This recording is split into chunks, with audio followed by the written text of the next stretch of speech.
Hi guys, welcome back to the channel.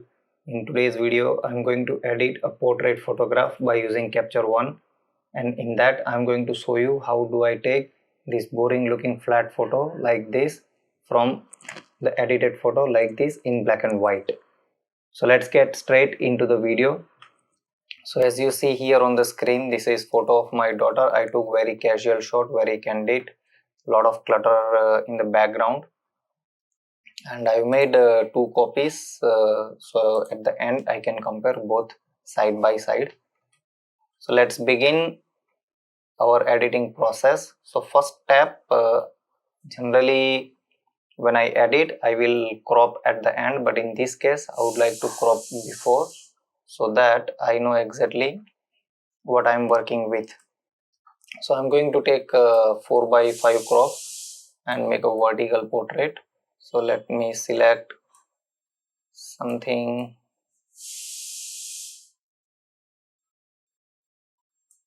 Let me go to actually unconstrained.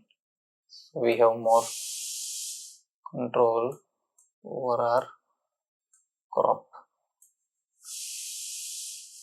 I want to crop somewhere here, maybe a little bit more.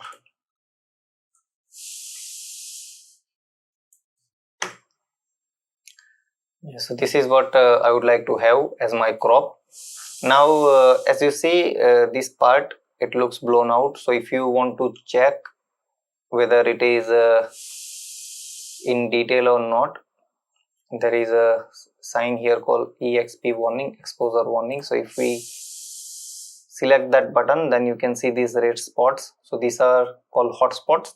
So this area in the image have lost their details, but however I use Nikon D750, has a fantastic dynamic range and it can cover details to a quite large extent. So as you see, I have pulled down highlights all the way down and almost 90% details have been recovered. If I zoom in this, let me show you once again. See, this is all blown out, but then if I pull down, it has recovered. Now another point to fix this still leftover area is a white point. So let's just reduce white point till we get rid of majority of the detail, and then let's reduce exposure till we recover all the details. So now we have recovered every single details which was lost in the photo. Now let us fix the white balance. So to do that, I'm going to go to white balance tab, take a eyedropper tool, and I'm going to take sample from the eye. Take a look at it. Just one click and white balance fix. So this is my technique of fixing white balance. Instead of going through all these presets available and then try and figure around which preset works better, the first step you should do is that take an eyedropper tool and try and sample from the color which is supposed to be white in real life situation. In most cases it has worked for me. If that does not give the good representation of the color which we are looking for, then you can know what to do. Go through these various presets and then play around with the slider. So this is just one tip I shared with you. Now white balance is all looking good, and before we convert into black and white, I would like to fix the skin tone and the overall color tone of the image. Then we will convert this into black and white so that we have a good representation of black and white. So to do that, let's go to our color tab and let's go under color editor to the skin tone. So let's take sample from this part and let's zoom in into the image a bit so we know what we are working with. So when we take sample, it will take a color range within this area. So let's increase smoothness all the way and let us see if we change the hue and try and get towards the more natural skin tone. See, if I pull this down, it's little more purple. If I pull this down this way, it's more yellowish. So just try and find a good balance which represents a good skin tone. I think -1.8 looks better. give a bit of saturation and little bit of brightness as well. There it is. So you can compare here, this was original skin tone and this is what we have changed. Now let's work on the uniformity. I think uniformity hue till here is fine, and let's get overall brightness to about 50 and little bit of overall saturation. See, have a look at it. Such a huge difference between original skin tone, and now if you want to compare, you can see how it was. This is before, this is after. See, so far already looking so much better. Now I think we can convert this into a black and white. So let's click on this tab here which says enable black and white. So here, after we have converted into black and white, I would like to fix two things. One, I want to eliminate background completely and darken this area so that the viewer's attention goes to the face. And second, if I zoom into the picture, this part which was originally the lost details part, but we have recovered all the details to a very great extent, but still it is slightly brighter than this part, so I would like to balance them. I will still like to have this a little bit brighter than the other part, but a little bit of balance is required. So how do we fix that? We take one empty layer. Let's rename this layer for the organization purpose. Let's say face tone balance. Let's name it as a face tone balance, and let's take a radial circle and just select this part where this has selected the entire face. Just want to select the part where we have the blown out highlights. Now let's go to Luma range, and we will remove dark pixels from this selection.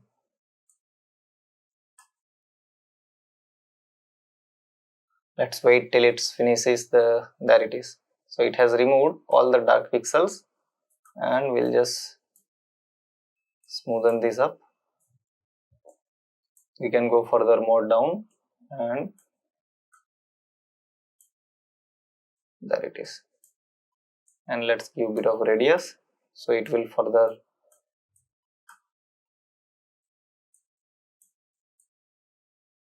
and sensitivity about 20 should be fine.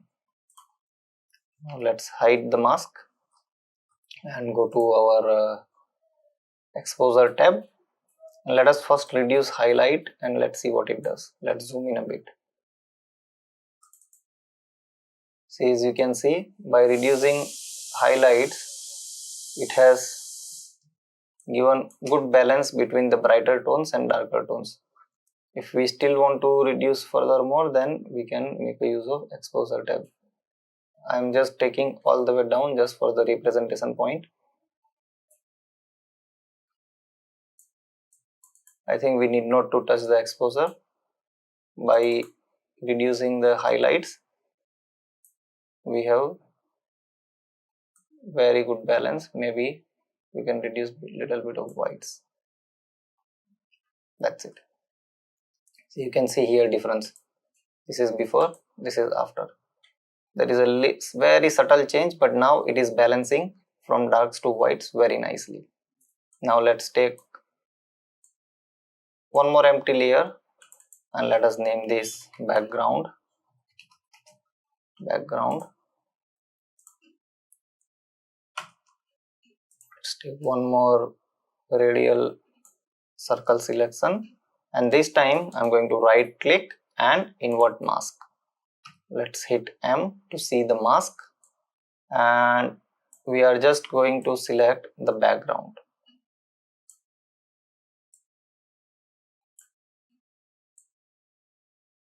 Going to make gradient very smooth. So we have selected the background, and let's reduce the highlights all the way, pull down shadows all the way. There it is. Background is completely eliminated without even touching exposure. So this is the power of Capture One. Just reduce tiny little bit of black and increase whites quite a lot because I want highlights on this hair, and maybe slight exposure, just a tiny bit. That's it, so that this area is not overly brightened. Now after this I'm going to take one more empty layer. Again we are going to select the face, and now we are going to fix skin. This is fine. Let's go to Luma range again and remove the selection from hair. So we will just have skin selected. So let's remove the darker pixels. So this is a very effective tool in Capture One. You can make very precise selection based on the luminosity value of the image. See, as you see now, we have got beautiful selection of the face.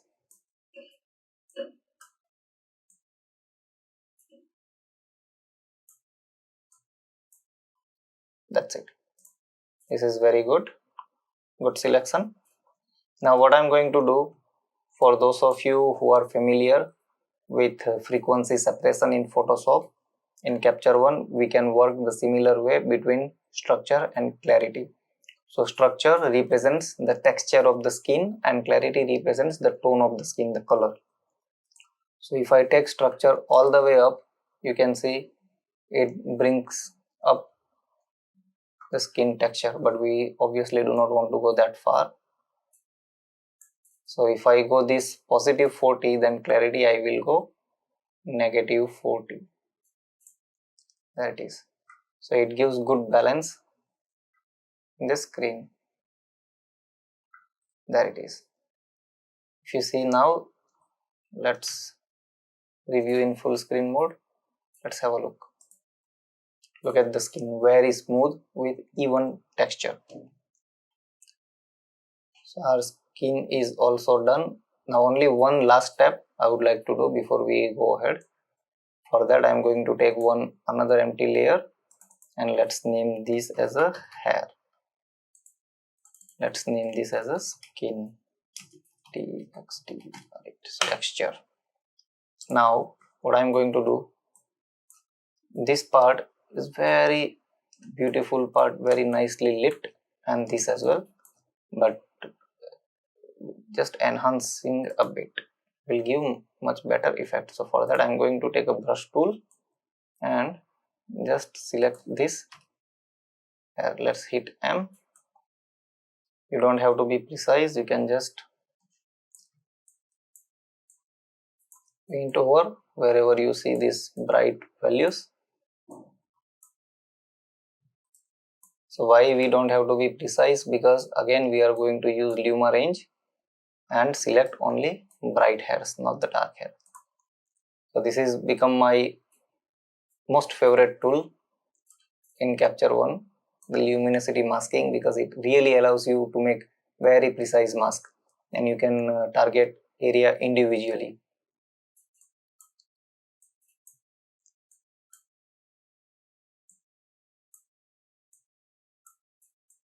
There it is. As you can see,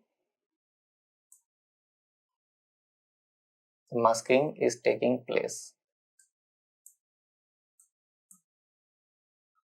So it has removed selection from the dark hair and only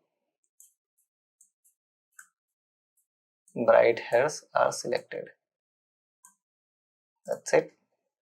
Let's hide mask and let us increase exposures just ever so. That's it.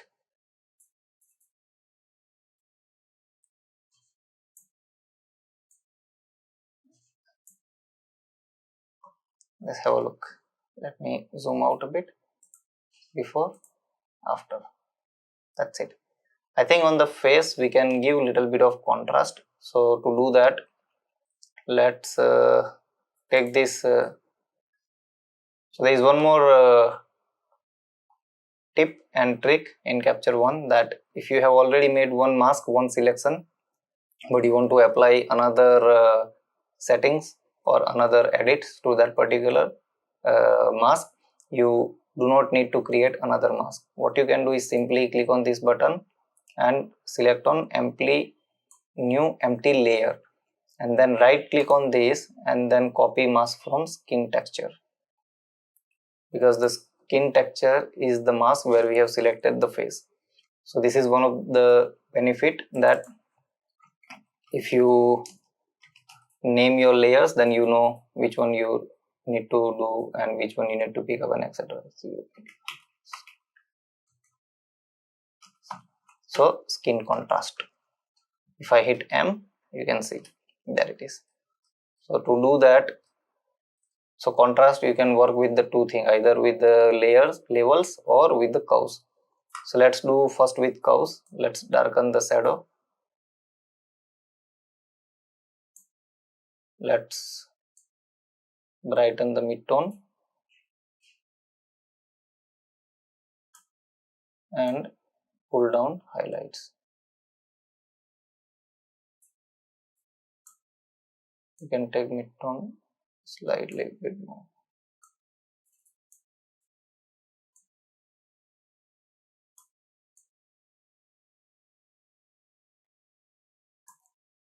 So this is one way of doing it.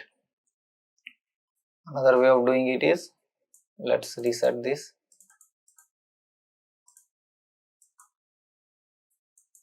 Let's reset this,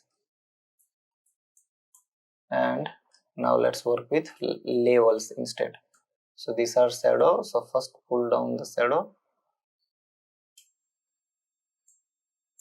then pull down the highlights.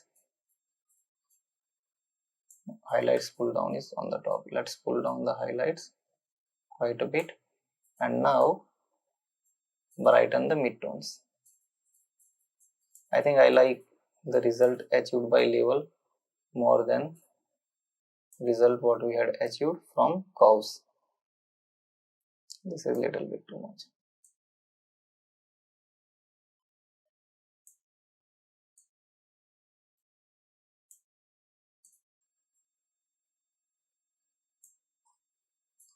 And from curves, what I will do, just bring down highlights and lift up midtones. That's it. Let's see before and after. This is without skin contrast. This is with skin contrast. In this area needs little bit of work.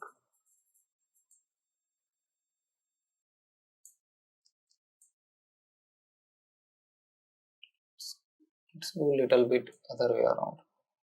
Let's darken the midtone, leave shadow as it is.